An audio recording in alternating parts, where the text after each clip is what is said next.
Hello and welcome to Celebrating Simple Life.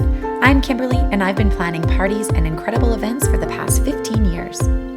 I'm passionate about connecting people, making gatherings purposeful, and making the most out of every moment. Join me as we learn together how to find joy, celebrate the simple things in life, use events to grow your business, entertain with purpose, and have a whole lot of fun along the way. Cheers to Celebrating Simple Life. I could not be more excited to let you know that Shine Summit tickets are now available. Shine Summit takes place October 1st, 2020. So you have lots of time to reflect, think about how this event might be exactly what you have been looking for. This is going to be a day that will change your life. If you are an entrepreneur or a leader in your industry, maybe you're dreaming of making changes in your life, you will not want to miss this opportunity. When you take time to invest in you, your business, it affects all the areas in your life. It benefits your family, your community, and all the relationships around you.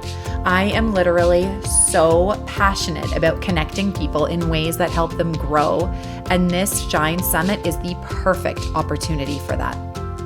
I have experienced firsthand how investing in myself and in my business by attending an event such as this can absolutely change the trajectory of your life, because it has happened to me. Here's why this is powerful. Life is hard. Business is hard. And some days it honestly doesn't take much to feel like everything is going in a chaotic direction. And what is the point of putting in all of the work and effort that running a business and being a leader within your organization takes? But I'm here to tell you that Shine Summit will not only inspire you and give you all of the feels, you guys, but this Shine Summit is going to give you hands-on, tangible tools that will help directly take your life and your business to the next level. Being surrounded by like-minded individuals and those who have been in their entrepreneurial and business journeys longer than maybe you have is absolutely essential. Hearing from them, hearing their stories, hearing their mistakes, and how they're willing to share their experiences, vulnerability, and really try to help you avoid those same mistakes. We have experts from all over that are going to be coming to share their expertise and to grow together. You will be blown away by our headliner, Sarah Heron. Isn't that the girl from The Bachelor? Why, yes, it sure is. Sarah is a force to be reckoned with, and she has taken her experience of being on a public television show and putting her story out there in the world and taking her disability that she was born with and turning it into something extraordinary. She has an incredible story, an incredible business sense, and she is such an inspiring woman. And you get to hang out with her and be inspired. This summit has been created to surround you with a community of incredible women who will challenge you, help you grow and thrive, and we want to see you there. Imagine the energy, joy, and engaging lessons that you get to be a part of and incorporate those directly into your life and business in ways that are specifically tailored to you. We will be talking about leadership, marketing, social media, overcoming adversity, reinventing your business in new and unique ways. This is not the type of conference where you are just going to hear speeches and leave with a few notes. If you are struggling in finding your niche, to sell more, to organize your finances, or maybe you're even afraid to admit the things that you wish you understood in business, then this is the place for you. This is a summit where you will be challenged to be interactive, to dig deeper in order to achieve the goals that you are dreaming up. Shine Summit is being hosted in the most beautiful event space where everyone attending is there for the same purpose, to shine. These tickets are going to sell out fast, and as a listener of Celebrating Simple Life, the podcast, you are the first to know. Check out shinecollective.ca for all the juicy details. Today on Celebrating Simple Life, the podcast, I'm sitting down with Amanda Brady, owner of Clear Space Design Co. Amanda and her incredible team are obsessed with designing spaces that combine function with individual style. When Amanda was little, she started ripping apart Barbie mansions to better function and reflect her and Ken's lifestyle. Isn't that the best? And today, in real life, their team has designed hundreds of award-winning custom homes for one of Regina's premier custom home builders. Their goal is to create homes that you never want to take a vacation from. Amanda's open and honest philosophy goes deep in our conversation today, and we are chatting about being an entrepreneur, having hard conversations, always listening to your instincts, and everything in between. She is so much fun and offers so many nuggets of wisdom, and I am excited for you to tune in today.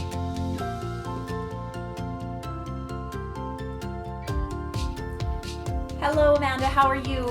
I'm good. How are you? Good. I am so excited to chat with you today. This is my first podcast. That makes me very happy. I didn't know that. That's good. I listen to them, but have never done one. Well, so here we go. Cross this off your bucket list that you didn't know you even needed to add it on to. Do I have a bucket? My bucket list is somewhere. Okay, well, now you can add this on just so you can cross it off. Just so I can cross it off. That's so invigorating, right? Well, I have so many things to chat with you about. I have loved following you on social media and seeing what you're all up to, and have just heard so many rumblings from friends of friends and different people about all of the cool things that you guys are doing over at Clear Space Design Co. And so I would love to hear your story and how you got into the world of entrepreneurship and owning the business. And yeah, tell me about how you got started. Hoofda. Okay. So into entrepreneurship was mostly from my husband, actually. I'd been in design for quite a few years before starting my own business, working for another local home builder. We moved out of the city, had a couple babies, got married, and then made the decision to come back to Regina around 2015. And it was then that I'd kind of been approached by a few past clients, other people in the industry going, asking, are you going to do design again?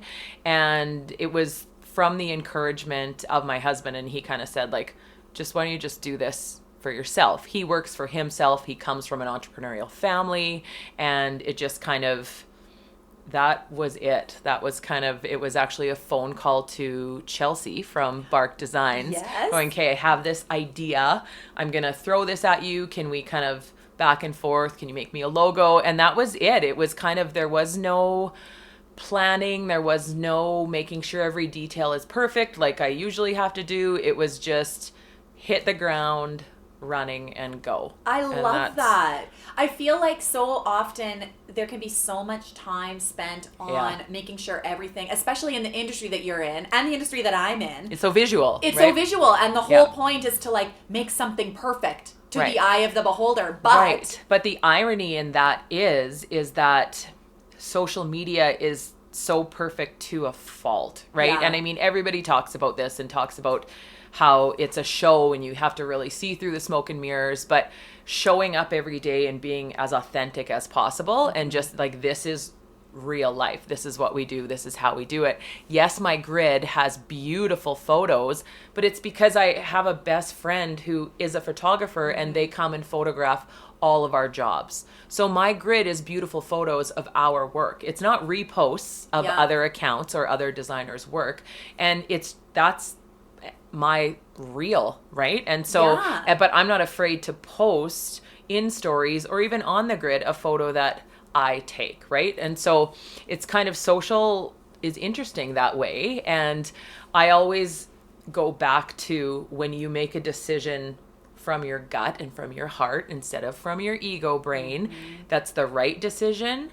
Things open up for you. And that's exactly what happened when I started Clear Space. Well, I knew it. Clearly set yourself up to align yourself with, and I do this as well because I get these questions too asked to me about, oh, your images look so beautiful and whatever. Okay, this is not a normal Tuesday morning of me sitting having coffee at my home office. Let's be honest. I share those on my stories also and have no problem with anybody seeing it. But no, this picture that's taken was very strategic, and I've aligned myself with people who I love what they are so good at. Yes. I am not a photographer. So, I agree. I think there is this whole art to having the right people in your corner, and that unto itself is part of growing a business. Yes. Right? And using those right people to highlight your natural given abilities and Yes. traits and personality instead of trying to falsify or mold yourself into something that you think people want you to be. 100%. Right? I totally get it. Yeah. So, okay, so you've reached out to Chelsea. She's Yeah. getting on the logo and getting this started. And then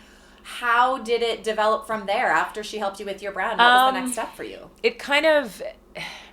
I met with Carrie. That's actually what happened. Carrie was starting... Our worlds are all colliding right? here. Carrie was going to start Next Level, her coaching Yep. business, right? And so she reached out to me and said, let's go for coffee. So I had coffee with her and we just chatted about business and balancing life and all of those things. And that, I look back on it now, and that really kind of lit the fire under me, if that makes sense. Carrie's the kind of gal that you want in your corner. Right. And yes. it's just, she has a wealth of knowledge and tons of experience and no fear, right? So some of the things that I love about myself, I also see in Carrie. Right. And it was kind of those two phone calls. And then also just knowing, having left the design world for a couple years, I knew that I had to get back into it. That's my heart. That's what I needed to be doing. And it was just one of those things where it just literally, it was one foot in front of the other, but it wasn't slowly. It was Right. like one foot in front of the other running a Marathon 100-meter speed. dash that just has not Yes. stopped. Totally. Right? Yeah. Yeah. Oh, good for you. That is amazing. So when you initially started back into the industry then and doing this on your own, was it just yourself? You were just doing this on your own and trying to be No, so when I started it, I had another girl that I worked with as a partner, and then we went our separate ways a couple years later. Yeah. And since then it's kind of been, me and the girls that I work with, right? Yeah. So I've got a couple employees Yeah. and then another designer that I collaborate with on a regular basis. And then another designer, there's 5 of us kind of in total, that just came back from mat leave and she's doing contract work. So, Okay. super strong team that I'm really, really, really Doesn't proud that of. make such a huge difference in the Yeah. weight that you carry It does. as a business owner? It's a different weight, Yes. right? Because Yes. now I'm responsible for the payroll, Yes. 100%. right, their Yes. job security. Yeah. But at the same time, it's a bit of a mind screw in that it's like, okay, I don't need to do that anymore, right? I can get out of the meat of the technical side of design and just advise and edit and sketch and get back to the creative side and the concept, right? Which you're probably having to reteach yourself how to back off.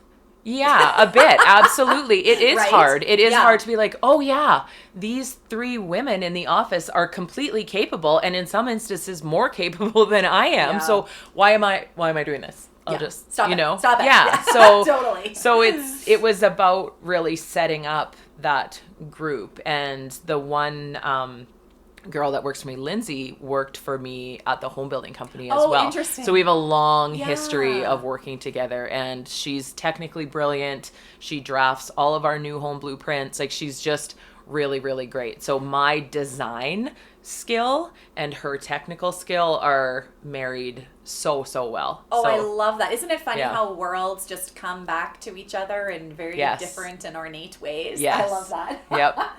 So obviously, as you're growing a business, whether you are a team of 1 or a 5 or a 500, I don't think that, there's different, like you said, there's different challenges in all of those areas. Mm-hmm. Being on your own can be challenging. Having a few people can be challenging. Having many people can be challenging and amazing, both at the same time. So what would you say as you've grown from, I guess, being in the industry before as somebody who wasn't self-employed but working for somebody, now seeing the opposite side of the coin where you're on your own and having staff and, like you said, the pressures of making sure that your team is taken care of and that everyone's happy and good and you're putting your best foot forward. What would be some of the challenges that you've experienced along the way? Because I think that's always can be a misconception sometimes in I think that being an entrepreneur can sometimes be really glorified in only the good things and never the negatives, because the people don't want to see what they don't want to see. Right? You see a flexible schedule, you work for yourself, you never have to worry about all of the whole thing, right? It's all lies. It's all lies.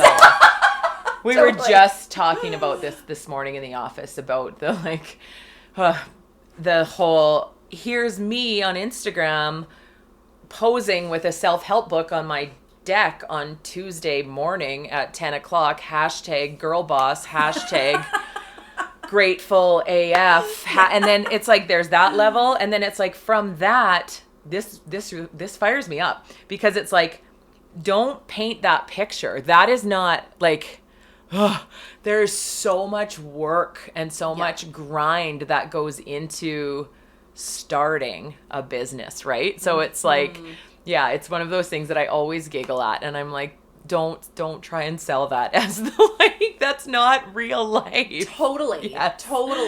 But the challenge is, I mean, at my previous job, I had a ton of freedom. I had a lot of responsibility as well, but from our owner, a lot of freedom. We had a staff of about 20 that I managed, and they were all fantastic, and it was great. But at the end of the day, I could go home and shut it off, right? So that maybe has been the biggest challenge that I've had to work through, just being so, I'm an all or nothing personality, right? I'm really stubborn. I'm really driven. But I also have 4 kids and a husband at home. So being able to shut that off has been difficult, right? And especially in the beginning, still not fully stepping into the confidence of knowing who you are and knowing with confidence who your clients are and who they aren't, right? So you're trying to cater to everybody, and you're trying to work after supper while the kids are in bed, and that's kind of taking away from your relationship with your husband. And that honestly was the biggest challenge for me. It wasn't, challenges come and go in the workplace, but I've said this before, we're not doing brain surgery. We're just designing houses. First world problems. Totally. Right? So Yeah, that's exactly how I feel in my industry too. Like, I would say there could be similarities in events to designing, where that is a luxury item most of the time. So those are the first things to get slashed from the budget when companies or businesses or individuals are needing to cut corners or downsize on certain things. Our services are axed, right? So that can add to a level, I think, of pressure, but also a sense of freedom a little bit, where you're right. Like, I'm not cutting a human's brain open, so I'm not taking that home with me at night. But I do think, and I have a home office, so that is another piece as well, where I totally hear what you're saying in this trying to find the balance, and you see your computer sitting over there on your desk, and your kids are daddling to get themselves to bed, or I'm whatever. I'm just gonna go send a quick email, and then and 3 hours later. Wait a minute, it's midnight. How did that happen? Yeah, I totally agree, and that I think is a constant work in progress. But I think hearing other people talk about it, and hearing that, not that it justifies your struggle, but to be able to talk about it and say, okay, what are some strategies that you've been able to do that actually help you turn this off? I think we were just chatting about this right before we got onto the podcast. We were talking about how turning the alerts off on your phone, and you were saying you put yours in a do not disturb mode often when you're in just time blocking. Work. Time blocking, right? And really focusing, but also prioritizing what's important to you. That's been huge for me, right? So it's like, I constantly am looking back, and I have them on my wall at home, what my top 3 priorities are.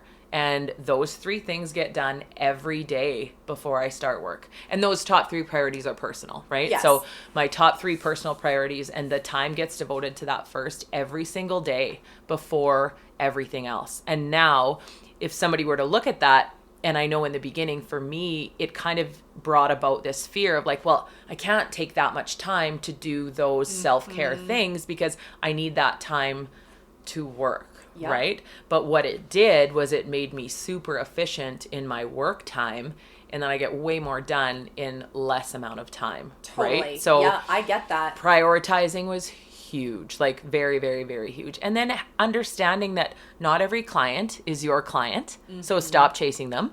And the work doesn't stop coming. So it's not, you know what I mean? It's I feel like after 3 or 4 years, we're in this really great place of like, we're not stressed about what's coming down the pipe. Right. Right. I'm more stressed about needing more people to work, but that's fine. That's a whole other ball of stress. That's a whole, but yes. Totally. Yeah. But a different kind of stress than Yes. where's the bottom line coming from. Right. Yeah, and totally. so it's just, and I also feel like as women, there is this added pressure because more and more women are in the workplace, right? And entrepreneurs and even just, working and with children. And there is this kind of social pressure almost to, if you're a working mom, to still parent like you're a stay-at-home mom, and vice versa. If you're a stay-at-home mom, it's not enough to just be a stay-at-home mom. You better be doing something. Totally. Right? And so, which goes back to social media, right? All of the pressure on us as women to kind of do all of the things and be all of the things. And 100%. And it can so mess. I was thinking about that to myself too, even just coming from when I come from Saskatoon to Regina or go on a business trip or do any type of thing.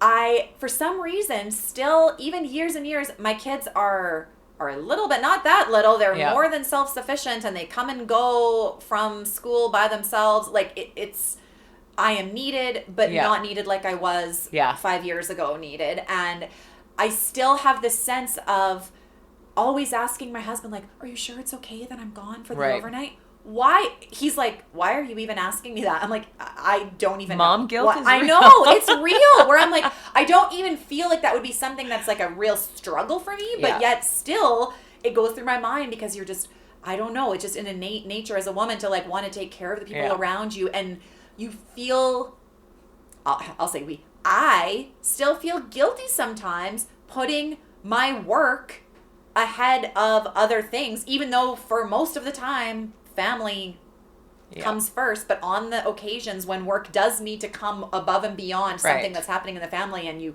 can't participate in one thing, you still get this idea of like, oh, should I be doing that? Where I think that it's so nice to talk to other women to be able just to like release that and just say, hey, you know what? I missed like 50 things in the last year that I wanted to go to. But your kids will see too, though, how hard you're working. Yeah. But then they will also appreciate, like my oldest is 12 and my second is 10.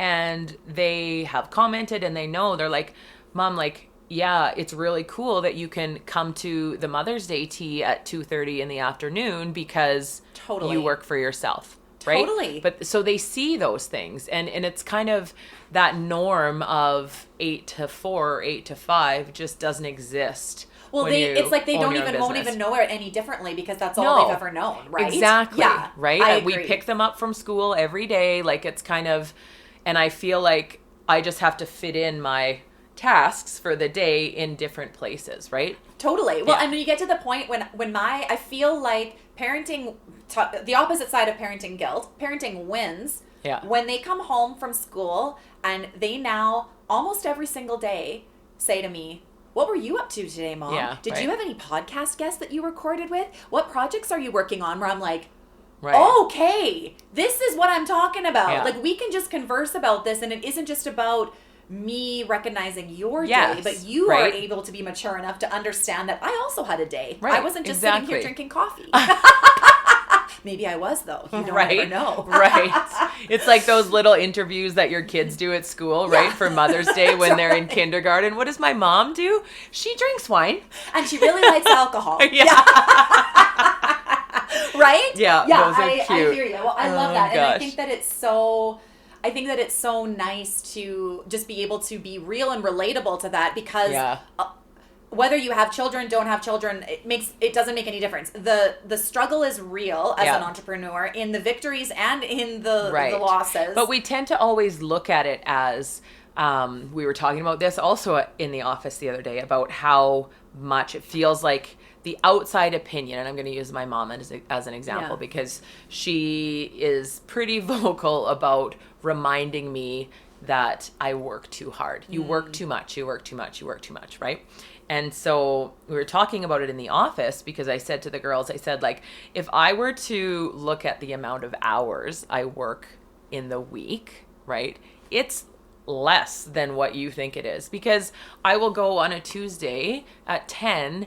That's my hair appointment. I don't schedule my hair appointments in the evening, right? Like so it's different. I'm not, I don't know. When you really look at it and you really go, but from the outside world, you look at people that are, you know, running their own businesses and you're like, oh, that must be exhausting. And it really isn't. Like, I find it's a lot less exhausting because I can create my own schedule. Yes. You're not coming home from work at 6 o'clock being like, oh my goodness, I haven't even, like, I find that too. I'm able to start dinner sometimes if I have my wits about me. Yeah. Earlier because I'm there and it just happens versus coming home at 6. And I remember this from many years ago when I first started in the industry, where it was harder to have a bit of more of a flexible schedule.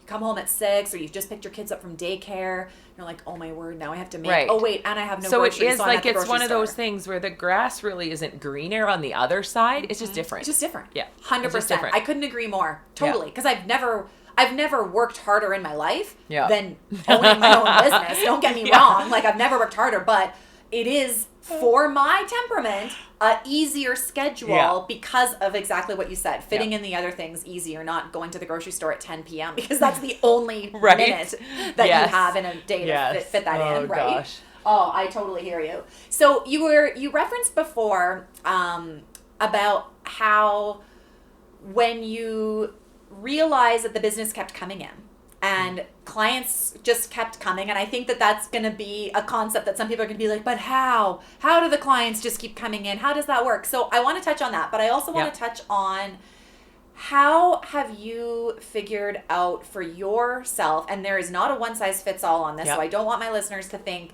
okay, now this is the template I have to use, but for yourself and your business and your team, how have you felt the gut instinct to know whether a client is the right client and the right fit, or maybe you're at the beginning of a project and realizing no, put on the brakes, or maybe you're halfway through a project thinking, now what?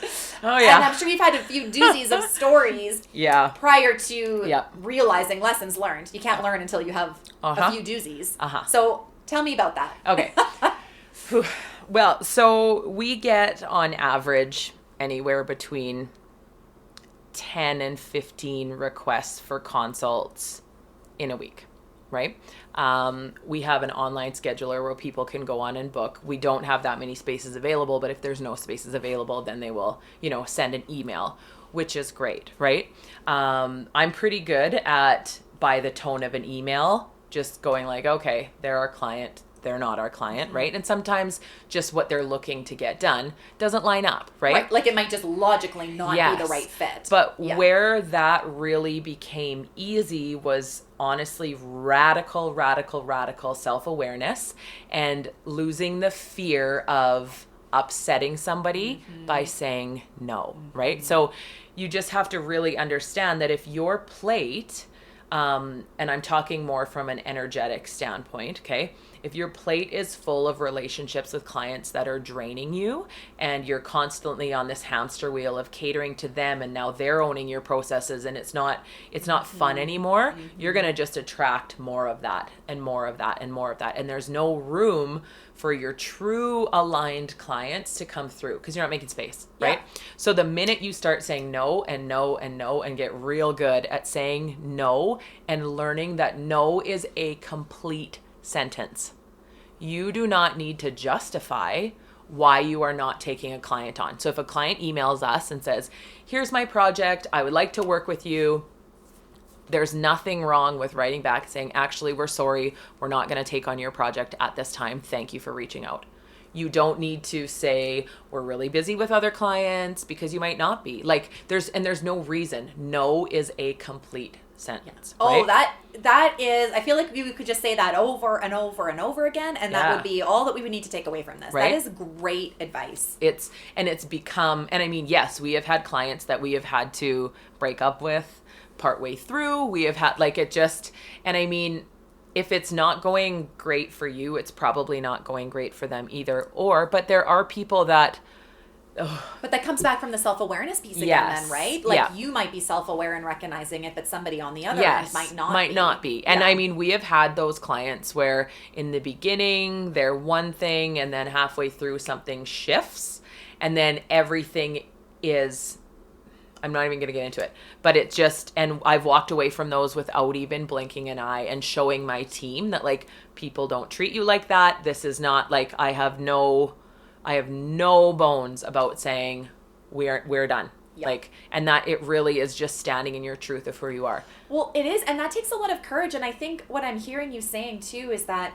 when you know, as a business, as an individual, I guess, first, individual, then as a business, what services you clearly do and don't offer as a service-based business. I get that, because it's easy for those lines to get muddied sometimes when there is wiggle room of what your services could all entail until you feel like you're suddenly this, like, go-to for every single thing, when that really isn't where your expertise or passion or all of those things lie. I hear what you're saying. But then also just trusting your intuition before you have to be hit with a hammer. Yeah. Like, those little teeny tiny things that come up. I'm like making motions as if you can see what I'm saying, but so this might be useful too for people that don't work for themselves, but if they have a partner, or if they have staff, we started doing all of our consults with 2 people. So if one of us had a no bueno, it was like there was like a hand signal or like a what, and we knew no instantly. It was like, nope, not for us, right? And we made that a hard and fast rule. If one person was uneasy, we didn't do it. Which shows the trust in your team too, right? And you're right. Like, this goes for people that are leaders in their industry. If you have a team at work, you don't have to own your own business. We're just so inherently afraid of pissing people off, and then having them talk about us, or having them post a negative review, or but guess what? You're going to be successful, and people are going to talk about you anyways. That's right. So let them talk, because what they say doesn't matter. Totally. Right? So yeah, it's just, that's been an interesting kind of lesson to learn, for sure. And that comes back to building the relationships with the people that are your people on your team, in your industry, in your network, in your friends, your family, however that is. And you are being so authentic, and they know who the real you is, that when something comes to light that might not look as great upon you or something, they're able to just talk about it with you, not buy into whatever the hullabaloo is that's going on around, right? Yeah. And that's just the way that it works. Yeah, it's communication always. And when you do get a slate of clients that are aligned with you, like normally I try to not do a whole bunch of meetings with clients in a day, just because engaging with people all day long can be tiresome, right? But yesterday I was actually out of town, and I had client after client after client after client, and every single one of those clients are amazing. And I came home, and it was a long day, and I drove home at the end of the day, and I was so pumped because the day was so good. You just get so like energizing. Yes, and this is why I do what I do, right? Like those fist pump to yourself in the car, like, yes, this is it. Instead of like, why am I doing this? That person sucks. We better shut the doors tomorrow, because this is not working. Right? Totally. So it's just, once you shift that, and then it's the same concept as when your plate's full of negativity, you're going to attract that. When your plate is full of amazing clients, right? Now your energy is elevated. So you're just going to keep attracting those, yes, and right? those people are going to refer, most likely, similar style people, because those are who they associate with too. Yeah. Oh, that's amazing. As you know, gathering and connecting people together is one of my favorite things. For years, as I've planned events or entertained friends and family in my home, I'm always on the lookout for ways to make it simple and beautiful, but also unique and memorable.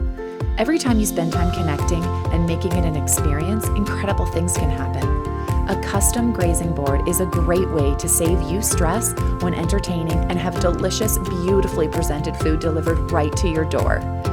I want you to be present and enjoy your gathering as much as your guests. Another fun idea that I've just started to offer is you can book one of my Gather and Graze soirees in your home or office to connect with friends, host a girls' night, or a team building event with your colleagues. For only $49 a person, All of the sweet and savory charcuterie will be delivered right to you, and each guest will get to design and create their very own grazing box to eat together or take home to enjoy later. This is such a fun and unique way to hang out, eat, drink, and try something new. And just for listening to Celebrating Simple Life, the podcast, you can get $25 off your first Gather and Graze soiree with the code GRAZING25. That's an incredible savings and a great reason to book your date today. Go to celebratingsimplelife.com, click Grazing, and add the Gather and Graze soiree to your cart and use the code GRAZING25 because today is a great day to celebrate. So I always try to bring I feel like there's so many ways to loop in how, because I'm in the event planning industry, and there is events happening in every single corner of the earth in so many ways that I don't think people even realize would be called an event. That's always what I try to bring back to the table. There are connecting with, as soon as there's two or more people in my mind, it's a gathering. It's a connection of some type, and that makes me happy for those types of things to happen, whether it be having a cool podcast conversation with you or having a gathering of 500 people who are coming for a cause, whatever the case may be. And I feel like there's so many ways for events to help grow community, to bring people together, to help grow your business without really even trying to grow your business. It just naturally happens because you're associating with people that would be there for a similar cause. Have you been a part of or come across things in your industry or in the community that have, without really meaning to, been a benefit to your business, but you're going in at it because you want to be a part of an event or some capacity? Gotcha. Yep. Yes, in short, a couple kind of jump out right away. I don't know if you're familiar with Jim Demaray from Understand Us. Yes. So his initiative is something that I've always championed and kind of been a huge supporter of. And Allaire Homes, who is a contractor that we do design work for, kind of spearheaded an initiative with Jim last year called Challenge the Industry. And it was about dealing with mental health challenges inside the construction industry. So they approached me a few months ago to share my story via a video with Jim. And so I happily did that. And it really wasn't about me at all. And I wasn't expecting the response that I got from people reaching out. And that was unexpected. And that was wonderful. Like, it was just very heartwarming. And then the other one is Build Love. Yes, and that I've heard a lot about and was hoping you would touch on that. Yes, and so most people don't realize that Build Love started by accident. It wasn't a group of people that came together and said, hey, let's start something and do this. It was actually the family 2 years ago, Jared and Liana and their daughter, and they had reached out to Telemiracle to get funding to renovate a bathroom. Their daughter was 8 at the time, and she is in a walker, and she is getting bigger and growing, and their house was their hallways are tiny. She couldn't get into the bathroom by herself. Like, their whole house was like this. And so they had reached out to Brandon from NCC Group to give a quote, and then also Derek from Collaborative to give a quote. And then these two came together and said, we can do something here. And so they called a couple of the trades and said, would you be able to provide materials to renovate this bathroom? And then it snowballed. And they ended up coming together with a few other of us entrepreneurs in the industry, formed a team, and then we ended up renovating their entire house. Oh my gosh. The entire thing. They had no idea. They thought they were getting a bathroom.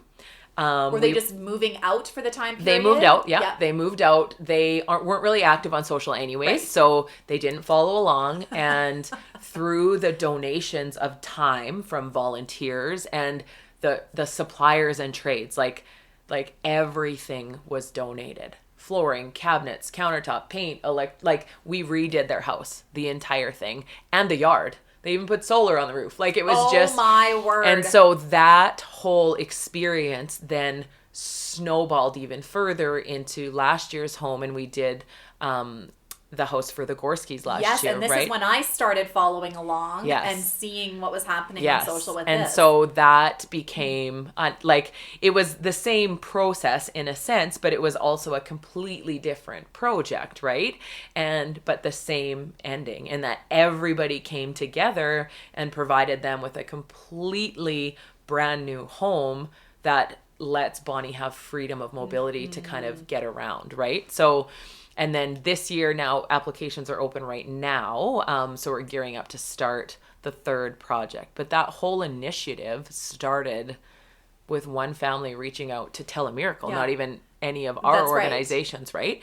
And from that, this beautiful network was born of all of these trades and suppliers and just volunteers, and now people that have become friends.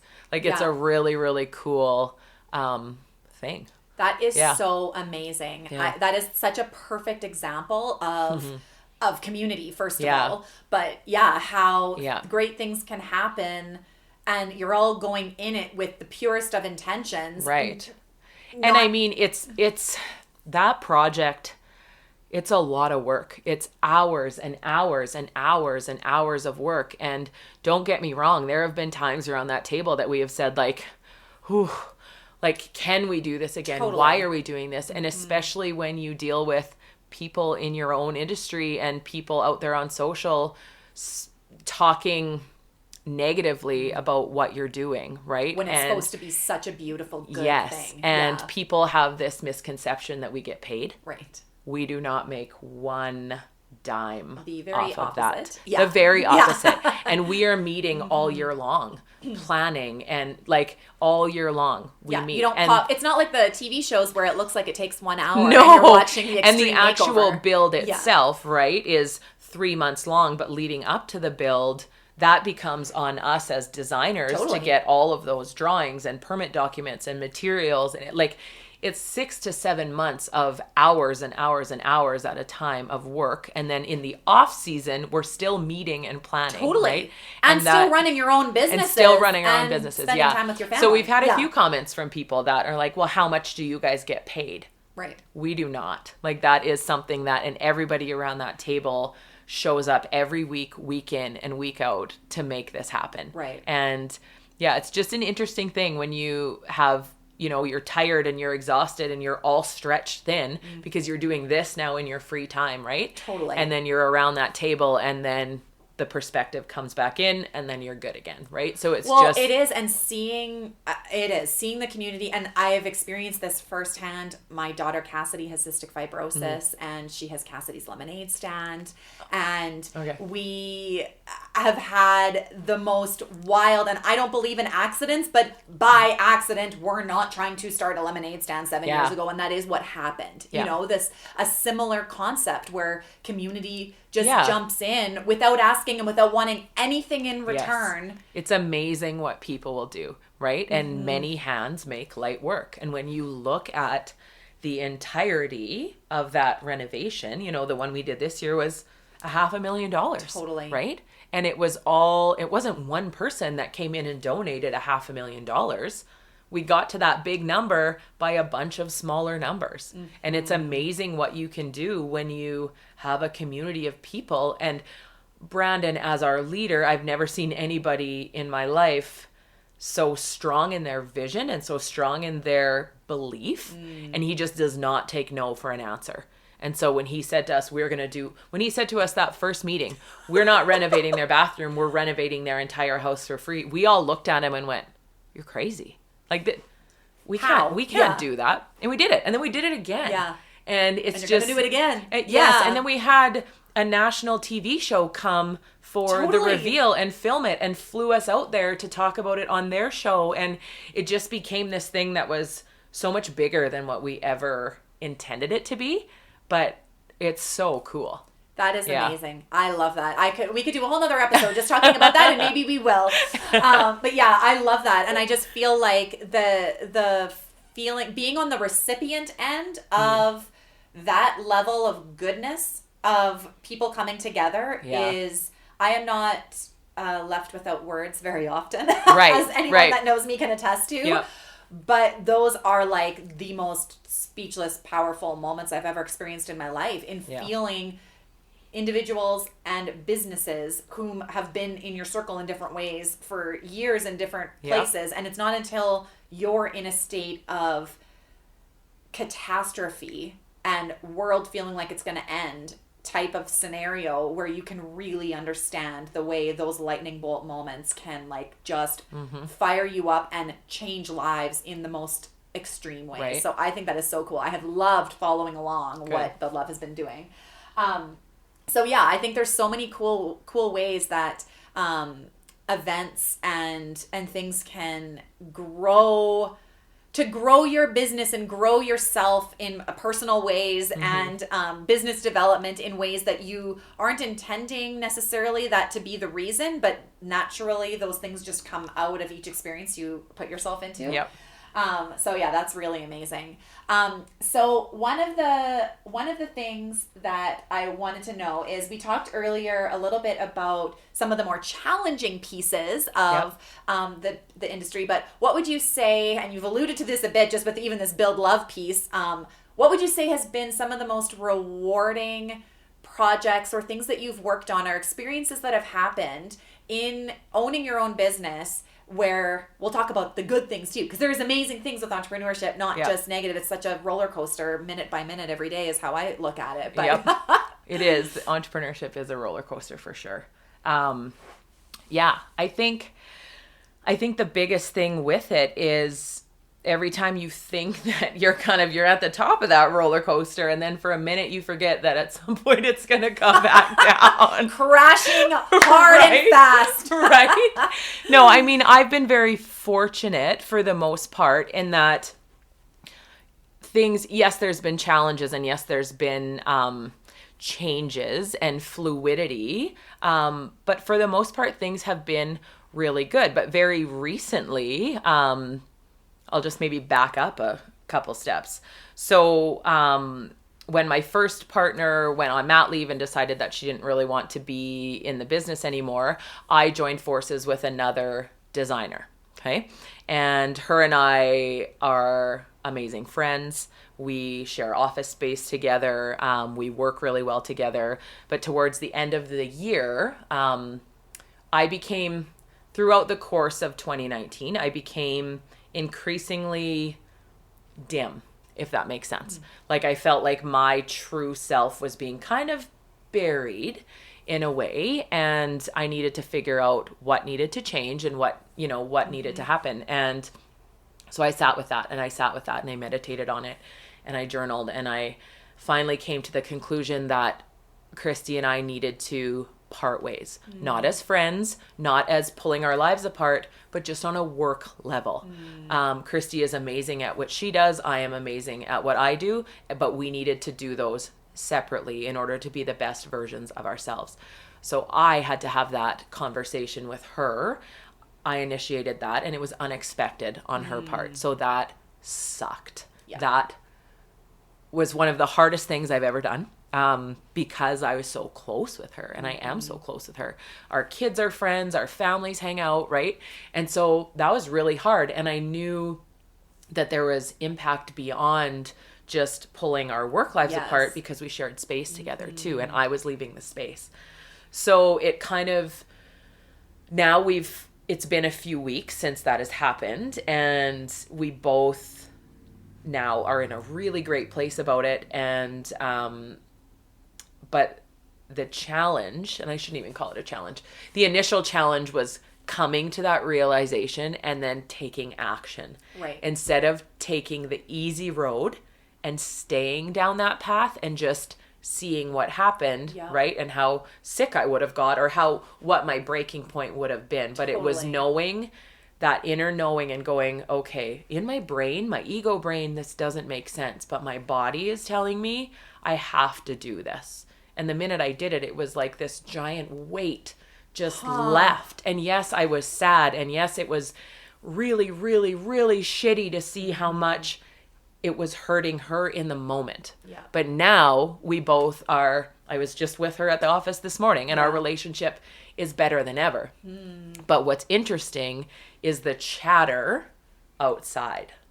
right? Yeah. Of everyone's what's going on over there. Yeah. What, like, right? So it's interesting to me that people will always use an opportunity that they see as a setback or a situation that someone's going through to take the focus off their own shit. And we all do it. Yeah. I do it, right? And so I just kind of looked at it this morning, and she was like, well, this is what so-and-so, and I just said, I don't even care. Yeah. Like, they're going to talk about us either way. They talked about us when we were working together. Yes. So they're going to, like... Totally. Just, yeah. Totally. So, but don't you find that every time an experience like, not that you have those experiences every day, but when something like that comes up where you have this like initial, like, I don't wish for this to be the case, but this is in reality what's actually happening, and I need to just figure this out and get to the other side of this, and I want what's best for everybody involved, but you have to ultimately take care of yourself, right? You can't know what's best for anybody else. Yeah.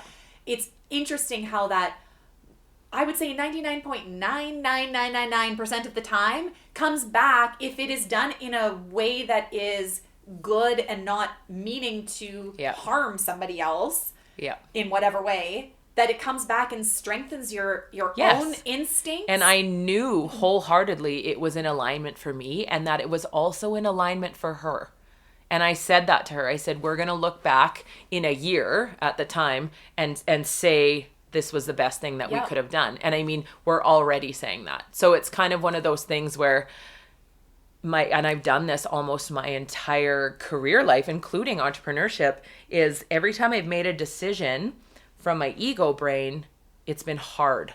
Yes, there's been good results, and there's been all of those things that people define success with, but it's been hard. And for me, success is coupled with ease and flow. It's not hard. It's not about a grind where you're wearing yourself out and you're living on coffee and that's not it, right? For me, success is amazing clients, money that's just flowing in all the time. You're not stressed about it, but everything's in flow.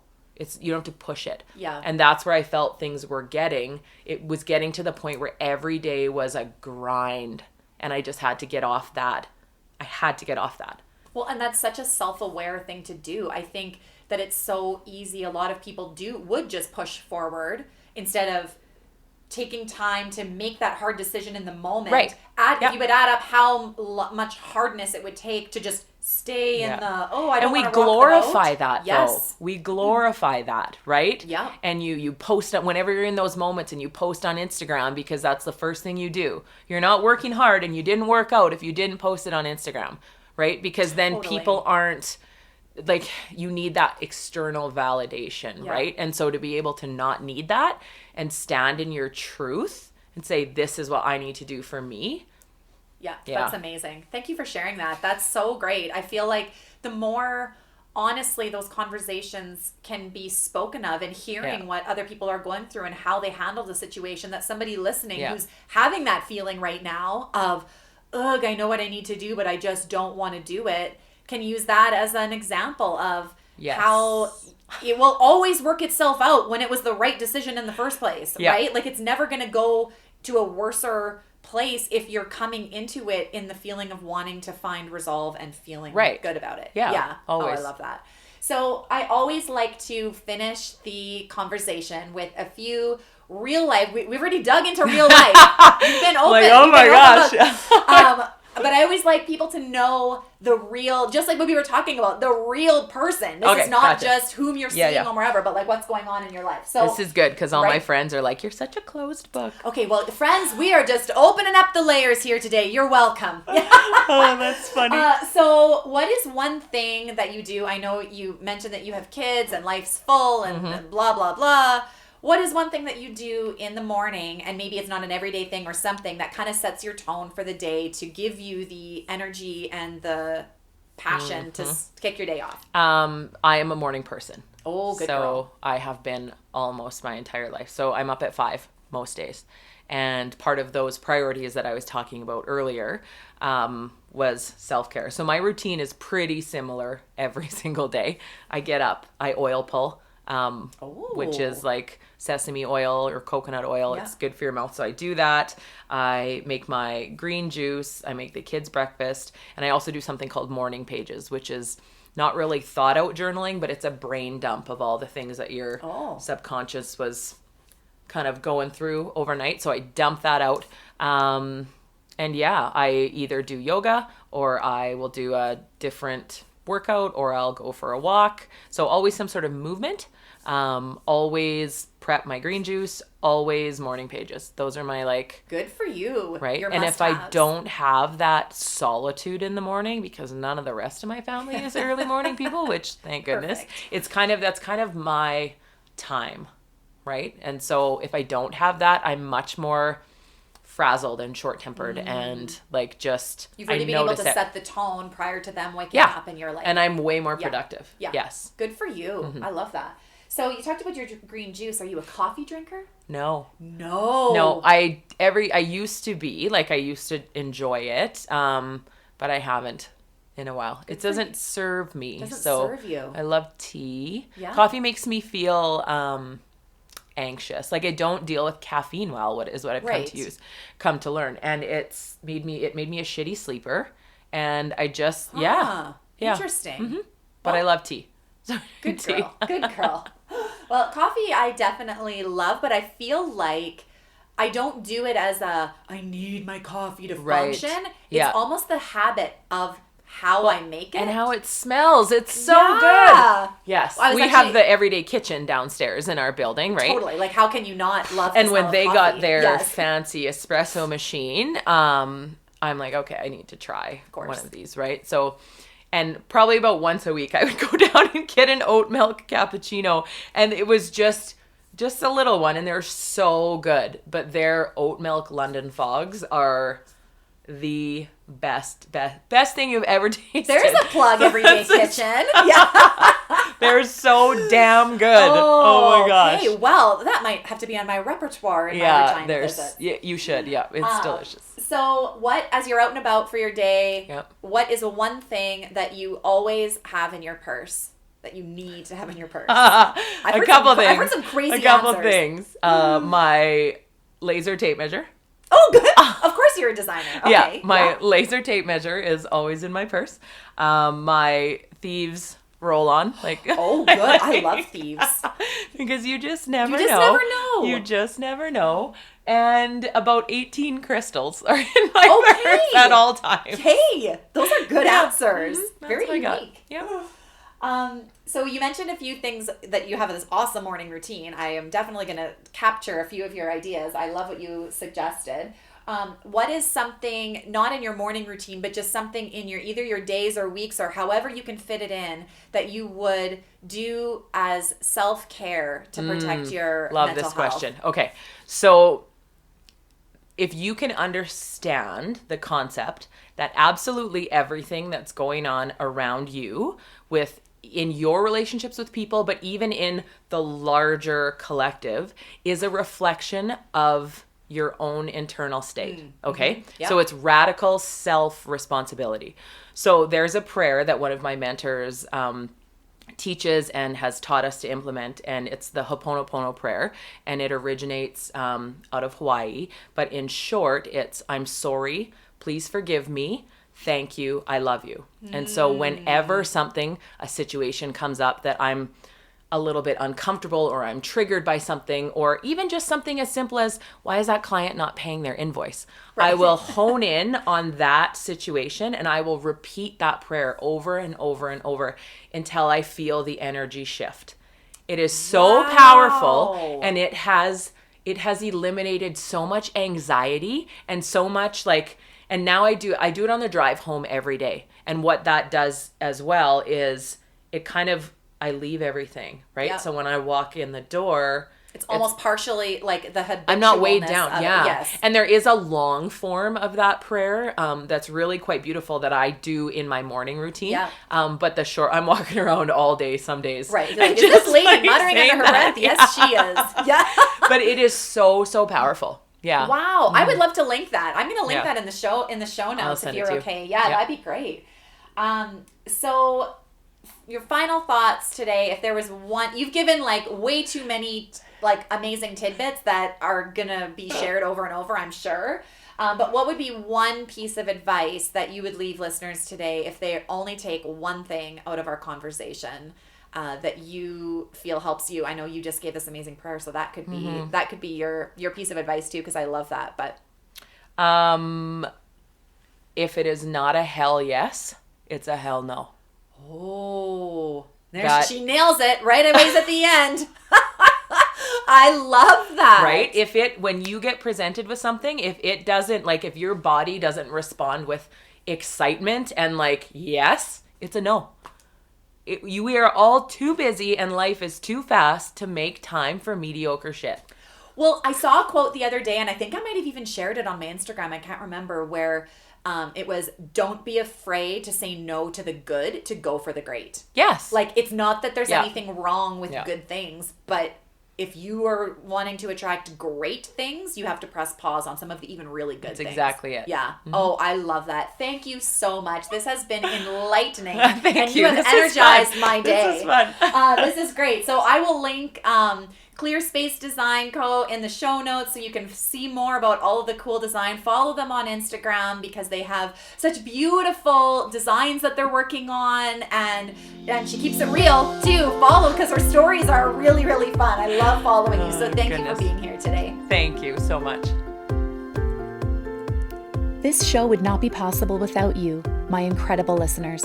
It would mean the world to me if you would subscribe to Celebrating Simple Life on Apple Podcasts, or download and listen on Spotify, Google Podcasts, or wherever you choose to listen. If you really want to make my day, leave a review. These reviews, ratings, and sharing screenshots of podcast episodes that were engaging for you on your Instagram stories, and tagging friends that you think should hear the episode too, really helps the podcast grow. It makes me so happy that I often select reviews to read on the show, and if yours is chosen, you will receive a special gift from me. Thank you for being a part of my mission to connect stories of business and life. Cheers to Celebrating Simple Life.